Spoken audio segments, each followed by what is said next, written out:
అండి. Welcome back to Kalagooragampa channel. నేను మీ వాసవి కాసన్నేని. ఈరోజు మీ ముందుకి ఏం తెచ్చేసానని చూపిస్తున్నారండి. నాన్ వెజ్ ప్రియుల కోసం పొట్టేలు నల్ల ఫ్రై చేసి చూపిస్తానండి. దీన్ని తయారు చేసే విధానం చూసేద్దాం, వచ్చేయండి. ముందుగా ఈ బ్లడ్లోనికి కొంచెం సాల్ట్, పసుపు వేసుకుని పెట్టుకుంటున్నానండి. అదే మనకి ఇంటి దగ్గర పట్టి ఫ్రెష్గా ఉన్న బ్లడ్ అయితే అల్లం వెల్లుల్లిపాయ పేస్టు అన్నీ మిక్స్ చేసేసుకుని ఇంకా వాటర్ పోసే పని లేకుండా ఉడకబెట్టేసుకుంటామండి. ఇప్పుడు దీంట్లో నేను ఒక చుక్క వాటర్ పోస్తున్నాను కలవడం కోసం. పొయ్యి వెలిగించుకుని ఒక బాండీలో వాటర్ పోసి పెట్టుకుని ఆ వాటర్లో ఈ బౌల్ని పెట్టుకోవాలండి. దీని మీద మూత వేసుకుని ఒక పావు గంట పాటు ఉడకనిద్దాము. పావు గంట ఆగిన తర్వాత ఎలా ఉందో చూసేద్దాం రండి.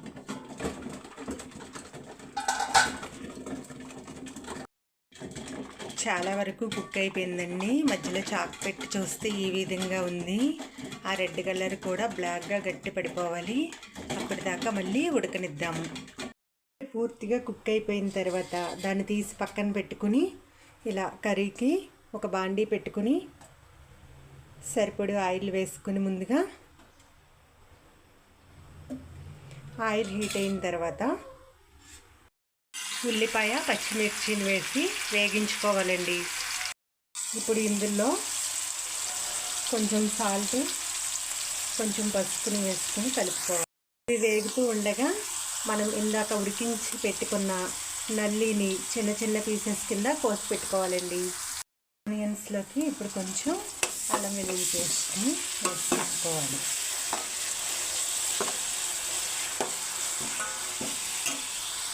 వేగుతున్న దీంట్లోకి 4 పలుకులు జీడిపప్పు కూడా వేసుకుందాం. ఇలా వేగుతున్న దీంట్లోనికి ఇలా పీసెస్ చేసుకున్న నల్లిని కూడా వేసి కలిపేసుకుందామండి. దీన్ని ఒక 10 నిమిషాలు, పావు గంట వరకు బాగా రోస్ట్ చేసుకోవాలండి. ఇంకా అందులో ఉన్న తేమ ఏదైనా ఉంటే పోయి టేస్ట్గా ఉంటుంది.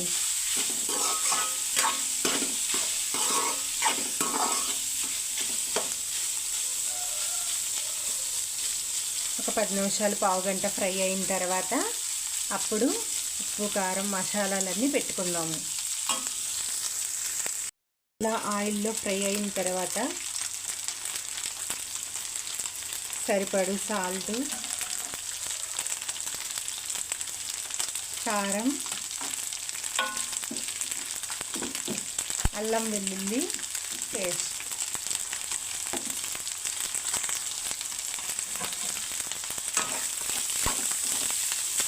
ఒకసారి అన్నిటిని కలిపేసుకుందాం.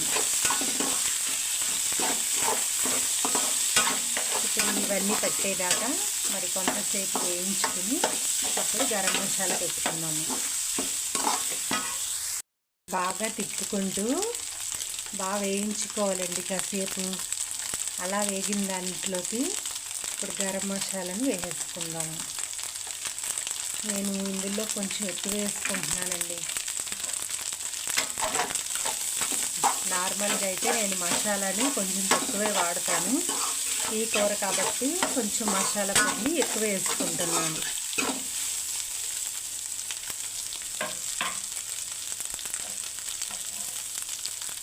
కరిగి పెట్టుకున్న కొత్తిమీరను కూడా వేసుకుందాము అండి.